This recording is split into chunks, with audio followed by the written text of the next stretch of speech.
नींदे वो सारी आप कराची अच्छा चले आपको प्राइम मिनिस्टर ने कहा जी आप उनके आगे तो बच्चे हैं, आपको जवाब देना मुनासिब नहीं समझा, और मियाँ साहब के बारे में जो उन्होंने कहा उसके ऊपर क्या कहेंगे? एक हारे हुए शख्स की तकरीर थी वो, जिसको बहुत गुस्सा था, लेकिन मियाँ साहब ने तो उनको एड्रेस किया ही नहीं। मियाँ साहब ने कहा था कि ये आपका खेल नहीं, आप इसमें से बाहर रहें। अच्छा मैडम क्या ये बड़ों की लड़ाई में छोटों का कोई काम नहीं। अच्छा मैडम क्या कहेंगी, गुजरावाला जलसा एक बड़ा सक्सेसफुल शो रहा, यहाँ पर देखा कि जितना क्राउड अंदर था उतना ही बाहर था, लेकिन ओपोजिशन को दिखाई नहीं दे, हुकूमत को वो दिखाई नहीं दे रहा, क्या कहेंगे इस पर? हुकूमत को कुछ भी नहीं दिखाई दे रहा है। इंशाअल्लाह ताला हुकूमत को थोड़े दिनों में सब नजर आ जाएगा। ये अब तहरीक फैसला कौन हो रही है? इंशाअल्लाह।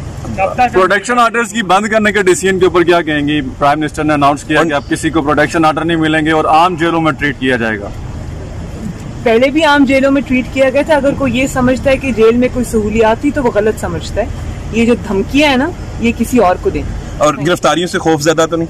2 दफा गिरफ्तार होके 4-4, 5-5, 6-6 महीने जेल काट आए हैं। अब गिरफ्तारी से किसका खौफ? जो खौफ था वो भी खत्म हो गया। Thank you.